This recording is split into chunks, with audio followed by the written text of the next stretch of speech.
उसके बाद okay recording की आवाज आई बेटा। जब आप डाइल्यूशन करोगे ना, on dilution the extent of ionization, the extent of ionization increases. बोले तो सबसे पहली बात तो हमें डाइल्यूशन को समझना है। जब बेटा आपने कोई भी चीज उठाई है, इस बीकर के अंदर डाली है, देखो दो तरीके से आप किसी चीज इसके अंदर डाल सकते हो। लिक्विड मरकरी लेके आओ, बीकर में डाल दो, ठीक है। लेकिन अगर आपकी कोई पाउडरस फॉर्म में कोई चीज है, या फिर वैसे भी आप लिक्विड को भी किसी दूसरे सॉल्वेंट में डाल सकते हो। सॉल्वेंट का मतलब वो आदमी रिएक्शन में कुछ खास पार्टिसिपेट नहीं कर रहा, लेकिन बढ़िया मिक्सिंग के लिए आपने सॉल्वेंट ले लिया। तो बेटा जैसे यूनिवर्सल सॉल्वेंट है वाटर, क्यों है? क्योंकि सबसे सस्ती चीज है, ठीक है, सबसे सस्ती चीज है और काम चल जाता है इसमें, ठीक है। तो डाइल्यूशन का मतलब बेटा सिर्फ इतना सा है, कंसंट्रेशन रिड्यूस करना, कंसंट्रेशन रिड्यूस करनी। मान लीजिए इस बीकर के अंदर मैं पानी ले रहा था, उस पानी के अंदर मैंने CH3COH, ठीक है जी, ये मिला दिया, कंसंट्रेशन ऑफ CH3COH, ठीक है। ये बेटा मेरे को रिड्यूस करनी है, ये मेरे को रिड्यूस करनी है। इसको रिड्यूस करने के लिए क्या करूंगा, इसका फॉर्मूला लिखो, CH3COOH, फॉर्मूला मतलब कंसंट्रेशन का फॉर्मूला। ऐसे ब्रैकेट में किस चीज को लिख देते हो, इसका मतलब ये पूरी स्टेटमेंट का मतलब ये है, ब्रैकेट में लिख दिया मतलब CH3COH की कंसंट्रेशन, ये आएगा बेटा moles of CH3COH divided by volume of solution, volume of solution. अब देखो ऊपर तो मोल्स CH3COH के, नीचे क्या है पूरे सॉल्यूशन की CH3 ये प्लस वाटर, इस पूरे की वॉल्यूम ये डिवाइड में, ठीक है। अगर आप वाटर इंक्रीज करते जाओ वाटर, तो वॉल्यूम ओवरऑल इंक्रीज होती जाएगी। जैसे जैसे वॉल्यूम इंक्रीज होएगी बेटा ये वाली जो वैल्यू है ये ओवरऑल वॉल्यूम इंक्रीज हो रही है, और मोल्स जो है वो तो आपके कांस्टेंट, आपने जितने डाल दिए आप तो पानी बढ़ा रहे हो बेटा, ये ऊपर वाली वैल्यू कांस्टेंट है, नीचे वाली वैल्यू बढ़ रही है, तो CH3 की जो है कंसंट्रेशन घटती जाएगी। किसी चीज की कंसंट्रेशन घटना उसका डाइल्यूशन है, decrease in concentration is dilution, ठीक है। ये है डाइल्यूशन का मतलब। तो मतलब क्या है अगर आप मान लो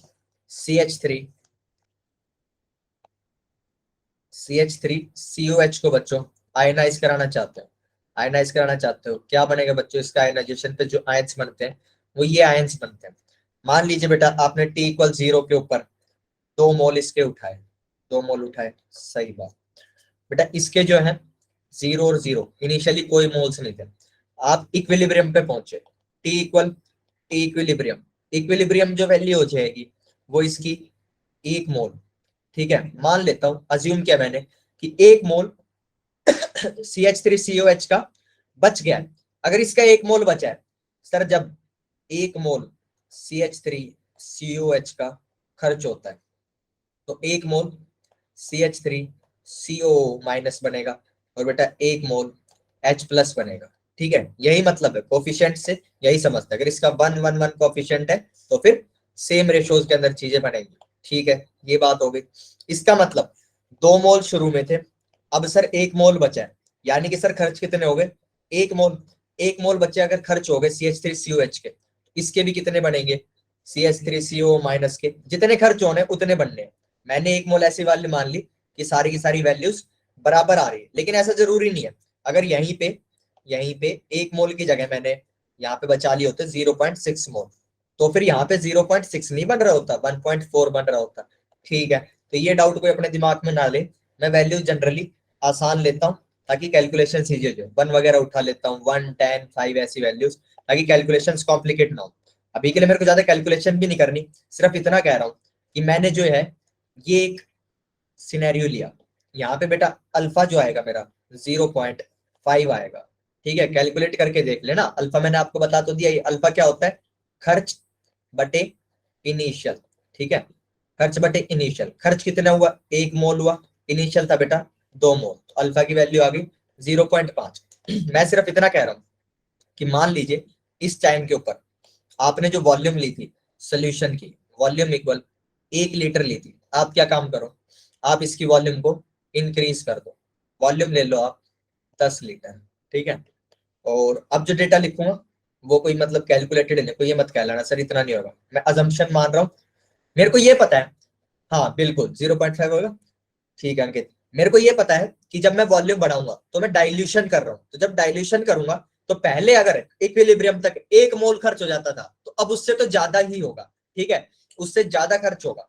इस केस के अंदर CH3CO minus plus H plus, ठीक है, वाट एवर। यहाँ पे मान लो 0.4 बच गया, 1.6 इसका बन गया होगा 2 मोल।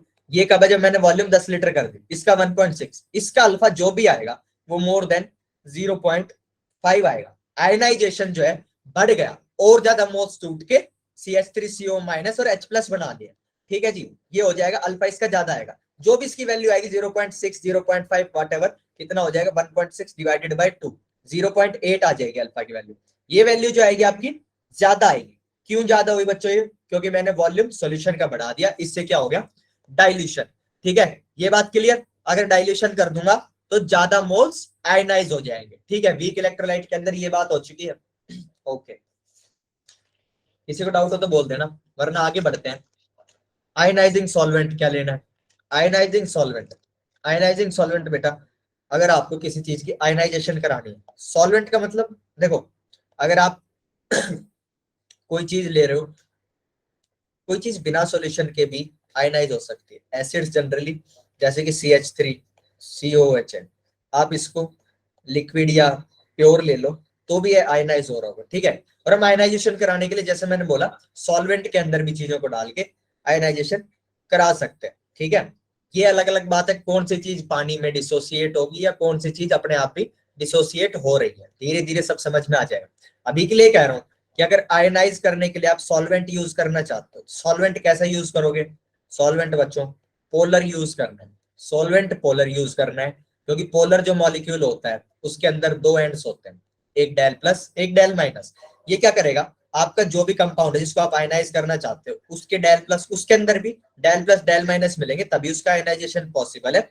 या फिर आप लोगों ने वो पढ़े होंगे डाइपोल, इंड्यूस्ड डाइपोल, ऐसी चीजें करके ये पोलर सॉल्वेंट इनको इंड्यूस्ड डाइपोल बनाएगा, फिर उस डाइपोल के पॉजिटिव नेगेटिव को पकड़ के और खींचना शुरू करेगा। 0.4 कैसे, मतलब मैंने घनश्याम अजम्पशन किया है, कोई रूल नहीं है, मैंने माना है कि मान लो मैंने जब 10 लीटर वॉल्यूम करी तो हो सकता है, ये तो मुझे पता है कि जब मैं डाइल्यूशन करूंगा तो और ज्यादा मॉलिक्यूल्स टूट के चले जाएंगे।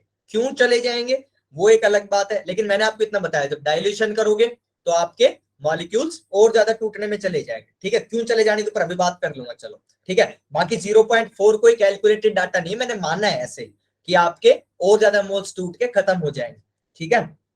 चलो, आपको जो है सॉल्वेंट क्या लेना है, पोलर लेना है, ताकि अगर आपको पहले से ही कोई डाइपोल आपने उठाया उस डाइपोल के पॉजिटिव और नेगेटिव को ये पकड़ेगा, इसका पॉजिटिव इसके नेगेटिव को पकड़ेगा, और ऐसा ही कोई और मॉलिक्यूल आएगा, इसके तो काफी सारे पॉजिटिव एंड्स के ऐसे पार्ट आएंगे सॉल्वेंट के, इसको पकड़ेंगे और इसको उस तरफ अपनी तरफ खींचना शुरू करेंगे। दूसरी तरफ से क्या आएगा, और दूसरे मॉलिक्यूल्स आएंगे सॉल्वेंट के, उनका नेगेटिव वाला साइड इसके चिपकेगा, इसके पास आके अट्रैक्ट होएगा और इसको पुल करना शुरू करेगा, ये इस मॉलिक्यूल को आयनाइज करा देगा, ठीक है। ओके, इसलिए हमारा जो आयनाइजिंग सॉल्वेंट है वो मेरा पोलर होना चाहिए, ठीक है। Ionising solvent should be polar, ठीक है। अब बात आती है, अच्छा डाइल्यूशन वाली बात थोड़ा सा सुन लो, मैं वो बता नहीं रहा था डिटेल में कि डाइल्यूशन से क्यों आपका और आयनाइजेशन होता है। इसलिए होता है बेटा, अगर मान लो आपने CH3, ये नहीं लिखना मैंने, A-A+ देख लो, इतना बड़ा लिखने में मेहनत है, A- और B+। अगर बेटा आपने इन दोनों को अलग कर लिया, ठीक है, आपने किया V इक्वल 1 लीटर पे, ठीक है, तो बेटा इनके बीच में जो पानी के मॉलिक्यूल्स आके इनको दूर रख रहे हैं, एक तो ये सिचुएशन है। दूसरी सिचुएशन है आपने वॉल्यूम इक्वल 10 लीटर ले ली, ए बी की तो उतनी वॉल्यूम है, बाकी कौन है, पानी है। इसका मतलब इस केस के अंदर जो पानी बीच में आएगा, क्या ज्यादा पानी के मॉलिक्यूल्स इसको सेपरेट करने के लिए बैठे होंगे, जी हाँ। तो ये जो है इनको वापस से मिलने नहीं देते, इससे इनका आयनाइजेशन बढ़ जाता है। देखो आयनाइजेशन जो है, क्योंकि रिवर्सिबल रिएक्शन है, अगर बैकवर्ड रिएक्शन की रेट कम कर दोगे तो ओवरऑल आपको ज्यादा प्रोडक्ट मिलने लग जाएगा। ठीक है, तो बैकवर्ड रिएक्शन की रेट कम करके ये ज्यादा आयनाइजेशन करा लेता है डिल्यूटेड केस के अंदर। ठीक है, आयनाइजेशन सॉल्वेंट की बात हो गई। ठीक है, स्ट्रॉन्ग इलेक्ट्रोलाइट का इक्विलिब्रियम डिफाइंड नहीं होता है, ये मैंने आपको बता दिया है। वीक के इक्विलिब्रियम की बात करते हैं बच्चों, वीक के इक्विलिब्रियम की। अच्छा, मैंने तुमको लिंक भेजा था मोल कंसेप्ट का, इसी उम्मीद में भेजा था कि तुम लोग देख के आए होगे। हालांकि समय नहीं होता इतना ज्यादा, स्कूल भी जाओ वो भी जाओ, लेकिन वो देख लेना भाई, मोल कंसेप्ट का जरूर देख लेना। क्योंकि देखो मैं फिर से कुछ कुछ मोल टाइप की चीजें करने वाला हूं। मैंने सुबह बता दिया था कि अगर आपको रिएक्टेंट की इक्विलिब्रियम वैल्यूज चाहिए तो आप क्या करते हैं, initial value into 1 minus alpha, ये करना होता है। वैल्यूज का मतलब मोल भी हो सकता है, कंसंट्रेशन भी हो सकता है, प्रेशर भी, किसी को भी उसकी इनिशियल वैल्यूज के माइनस 1 माइनस अल्फा से मल्टीप्लाई कर दो, आपको उसकी इक्विलिब्रियम की वैल्यू मिल जाती है। क्योंकि अभी मैं जल्दी जल्दी ये बातें यूज करने वाला हूँ बेटा, ए प्लस प्लस बी माइनस, ये चीज बनी। ठीक है, ये इक्विलिब्रियम ऑफ वीक इलेक्ट्रोलाइट की मैं बात कर रहा हूँ। बेटा होगा क्या, टी इक्वल 0 है, ये है आपका सी, और ये है 0 और 0। टी इक्वल 0 के ऊपर मैंने सी अब की बार कंसंट्रेशन लिया है। ठीक है, C is concentration equal mole by volume. अब की बार मैं कंसंट्रेशन की टर्म्स में बात करना चाहता हूँ।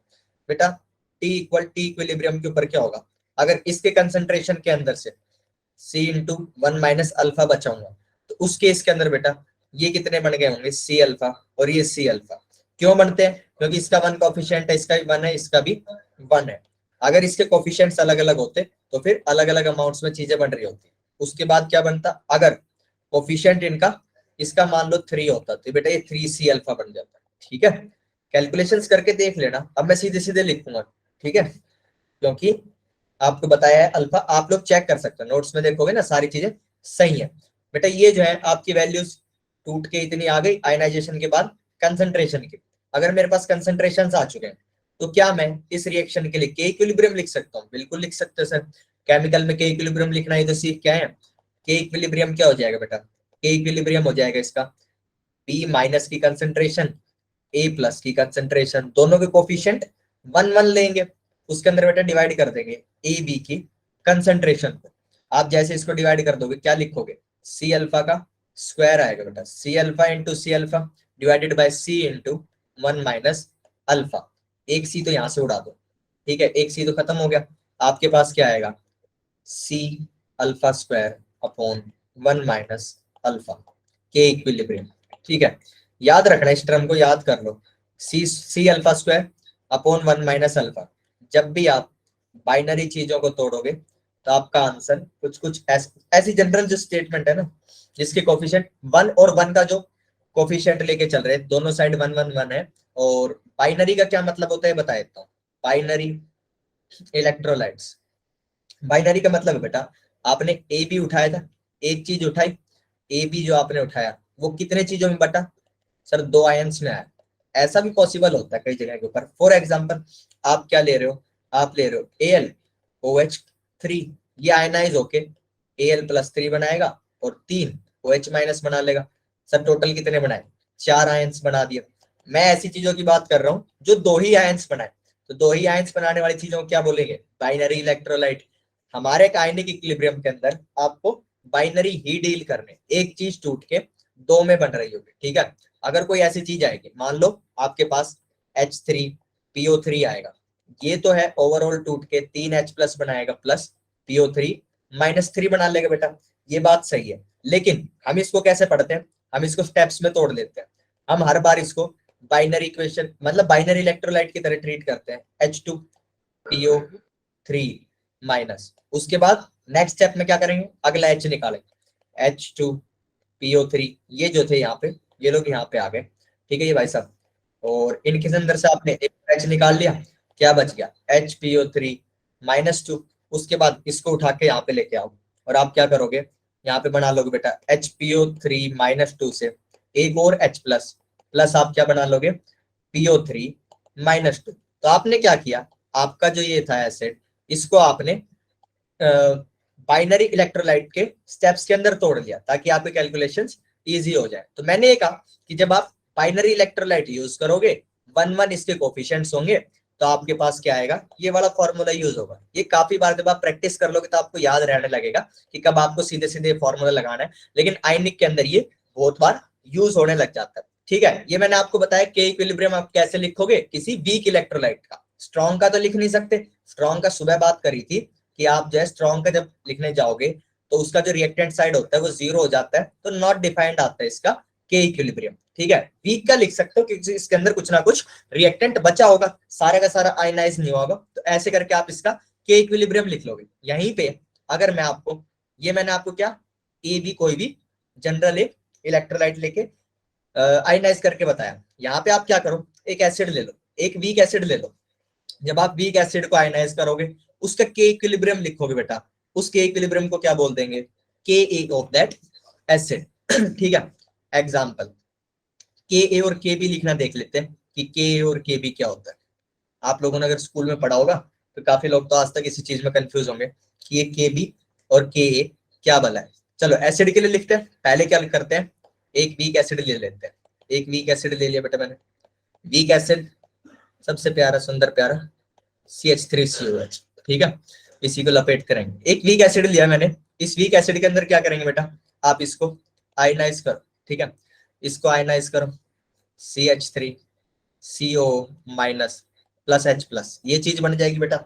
आप क्या करो, T=0 के ऊपर कोई भी कंसेंट्रेशन C मान लो। मैं यही चीज लेके चलूंगा क्योंकि ये आपको फिर याद रहने लग जाएगी, ताकि आप जल्दी जल्दी के भी लिखना शुरू करें। यहाँ पे बेटा क्या आ जाएगा, 1 minus alpha C alpha C alpha. ठीक है, वही ऊपर वाली चीज दोबारा कर रहा हूँ, बस एक नई चीज होगी, K equilibrium equal C alpha square divided by बेटा 1 minus alpha square 1 minus alpha. इस चीज को बेटा क्या बोल देते हैं, K equilibrium.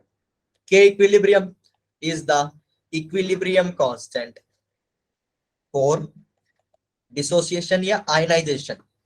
This is equilibrium constant for ionization of an acid. अभी तक मैंने एसिड आपको पढ़ाया नहीं कि एसिड क्या होता है, लेकिन इतने टाइम आप लोग 11th में गुजार चुके, तो आपको ये तो पता ही होगा कि एसिड मुझे H प्लस दे रहा होगा। ठीक है, अभी मैंने H प्लस देने वाला ये एसिड लिया है। जब एसिड की अलग अलग कंसेप्ट की बात करेंगे तो कुछ ऐसे भी एसिड उठाएंगे जिनके अंदर H प्लस नहीं होगा। फॉर एग्जाम्पल लेविस एसिड का नाम आपने कभी सुना होगा, BF3। BF3 का जो बेटा केस होता है, इस बोरोन के जो एटम है, इसका सेंट्रल एटम, इसके अराउंड 1 2 3 4 5 6 ऐसे करके 6 इलेक्ट्रॉन्स होते हैं। ये जो 6 इलेक्ट्रॉन्स होते हैं इसकी वजह से इसका ऑक्टेट कंप्लीट नहीं है। तो बेटा ये क्या करता है, इसके पास मान लो एक NH3 आएगा, उसके पास एक लोन पेयर है, ये इसको कोऑर्डिनेट करा लेता है, ये एक कंपाउंड बना लेता है BF3 और कोऑर्डिनेट करा के NH3 ऐसा कंपाउंड बना लेगा। इस केस के अंदर क्या होता है बेटा, ये BF3 जो था ये लेविस एसिड था और ये क्या था, लेविस बेस था। तो अभी एसिड बेस की अलग अलग हम थ्योरीज पढ़ेंगे, वहां पे हम देखेंगे जरूरी नहीं है H प्लस निकलने के ऊपर ही एसिड हो, लेकिन हमने ये वाला H प्लस का केस देख के हमने ये समझ लिया कि कहीं पे भी अगर एसिड आयनाइज हो रहा है तो उसका के इक्विलिब्रियम क्या कहलाएगा, के ए। ठीक है, कोई डाउट है यहाँ तक किसी को तो बताएं, अदरवाइज के भी बता देता हूँ बेस को आयनाइज करके। वीक बेस, चलो जी वीक बेस ले लो, कैसे NaOH ले ले क्या, NaOH मत लेना, ये स्ट्रॉन्ग बेस होता है। ठीक है, ये नहीं लेना। वीक बेस एक ले लो, NH4OH, ये वीक बेस है। ठीक है जी, ये एक वीक बेस है, इसको क्या करो, आयनाइज करा दो। फिर से वही करना है, वही चीज है, बस अब की बार जो के इक्विलिब्रियम आएगा उसको क्या लिख देंगे बेटा, उसको लिख देंगे K B C00 C1 minus alpha C alpha C alpha. यहां से बेटा क्या लिखना है मेरे को, के इक्विलिब्रियम। इसका के इक्विलिब्रियम क्या आ जाएगा, इसका के इक्विलिब्रियम आएगा बच्चा NH4 पॉजिटिव की कंसेंट्रेशन OH माइनस की कंसेंट्रेशन डिवाइडेड बाय बेटा NH4OH। ठीक है, ये लिखोगे, आपके पास फाइनली तो यही आना है। मैंने तो इसी बहुत निकाल रहे हैं देख ना। रखा है। क्या, हाँ केसी निकाल रहे, के इक्विलिब्रियम बिल्कुल। जब इसका केसी आ जाएगा उसको बेटा के बी बोल देते हैं, equilibrium constant, equilibrium constant for ionization of a base. ठीक है, ये हो जाएगा के बी। के ए और के बी निकालने सीख लिए, चलो भाई। ठीक है, यहाँ तक किसी को डाउट है क्या, के दोबारा समझाओ सर। एसिड के लिए केपी। एसिड के लिए के, अगर किसी एसिड को आयनाइज कर रहे हो तो के, और किसी बेस को आयनाइज कर रहे हो तो के बी। ठीक है, दोबारा समझा दूंगा, जिनने बोला था समझा दूंगा। केपी अलग क्या आएगा? के पी? Yes sir. के पी कैसे निकालोगे? CH3COH तो लिक्विड होता है, ये दोनों के दोनों एक्वस में जाएंगे, ये सब एक्वस में हो, केपी निकालने का मामला नहीं आएगा यहाँ पे। यहाँ पे खेला केसी में चलेगा, चिंता मत करो, यहाँ पे केसी में चलेगा। ठीक है, केपी केमिकल के अंदर रह गया, उतना ही है केपी वगैरह काम। यहाँ पे ज्यादा रिएक्शन क्वेश्चन कभी यूज नहीं करते, क्योंकि यहाँ पे अलग ही कहानी चलेगी। यहाँ पे वो सब नहीं कि रिएक्शन किस तरफ जाएगा, इस तरफ जाएगा। यहाँ पे और चीज आने वाली है, पीएच कैलकुलेट करो, अलग अलग आयंस मिक्स हो जाएंगे, यहाँ पे अलग चीजें चलती है, इसीलिए अलग पढ़ाया जाता है। ठीक है, घनश्याम पूछ रहे हैं सर वीक और स्ट्रॉन्ग बेस का कैसे पता चलता है? जैसे मैंने अभी आपको एक बता दिया ना, NOH स्ट्रॉन्ग बेस होता है, इसीलिए बोला था ये, ताकि आपको याद हो जाए NOH स्ट्रॉन्ग बेस होता है। ठीक है, लिस्ट में ढूंढ के बता दूंगा, लेकिन आप देख के नहीं बता सकते, मतलब आपको पता होना चाहिए कि ये स्ट्रॉन्ग है, ये वीक है। बाकी क्वेश्चन पढ़ के भी पता चल जाता है, क्वेश्चन के अंदर क्या दे रखा हो तो उससे भी कई बार आइडिया लग जाता है कि आपका अगर इक्विलिब्रियम आ रहा है तो आपका पक्का पक्का वीक रहा होगा आपका एसिड, और अगर आपका स्ट्रॉन्ग एसिड होगा तो इक्विलिब्रियम डिफाइंड ही नहीं होता उस केस के अंदर, क्योंकि वो सारा का सारा आयनाइज हो जाता है। ठीक है, अब किसी ने पूछा था कि के दोबारा बता दूं, बोलो जी।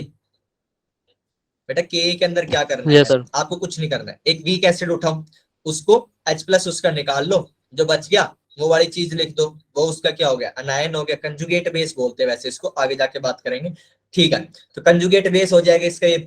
आपने ये दोनों चीजें लिखी, कंजुगेट बेस कंजुगेट एसिड, ये सब चीजें लिख ली आपने, इनकी कंसेंट्रेशंस लिखी। इसके लिए आपको टी इक्विलिब्रियम के ऊपर जो भी वैल्यूज आ रही है, आपने क्या किया, सी कंसेंट्रेशन ली थी बेटा, मैंने कहा कि 0 के ऊपर, यानी कि इनिशियल जो कंसेंट्रेशन है उसके अंदर आप 1 माइनस अल्फा का मल्टीप्लाई कर दो, आपके पास इक्विलिब्रियम की कंसेंट्रेशन आ जाएगी। ऐसे बेटा आप सी अल्फा और सी अल्फा इसके कंसेंट्रेशन निकाल सकते हो, बेसिक से जाना, इसको लिखना कि इसकी कंसेंट्रेशन जो है C माइनस एक्स हुई होगी कब, इस x को जो है मोल्स में कन्वर्ट करना, या फिर आप ऐसे भी लिख सकते हो कि x डिवाइडेड बाई C, यही अल्फा मिलेगा आपको। ठीक है, ये x बना होगा, और C माइनस एक्स हुआ तो ये भी x बना होगा, x की वैल्यू क्या हो जाती है, C अल्फा यहाँ से आ जाएगी। ठीक है, ऐसे करके मैंने C अल्फा वगैरह लिख दिया।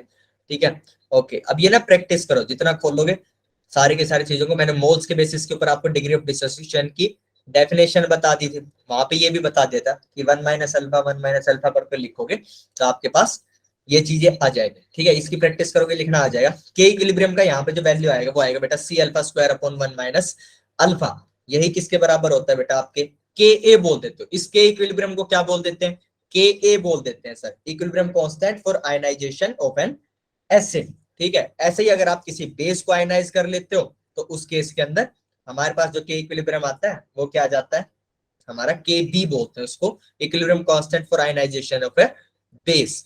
ठीक है विकास, ओके यस सर।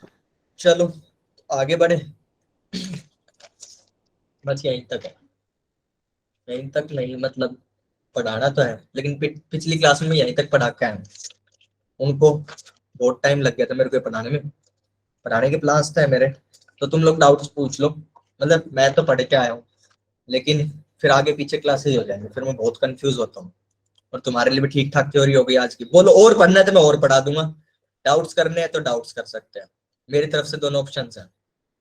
सर यही समझा दीजिए अच्छे से। यही अच्छे से, ठीक है, रिकॉर्डिंग यहाँ पे खत्म करके यही चीज दोबारा डिस्कस कर लेते हैं। उनके साथ भी ऐसे ही मेरा और आगे नहीं बढ़ पाया था, कि उनको 2-3 बार मैंने एक्सप्लेन किया था,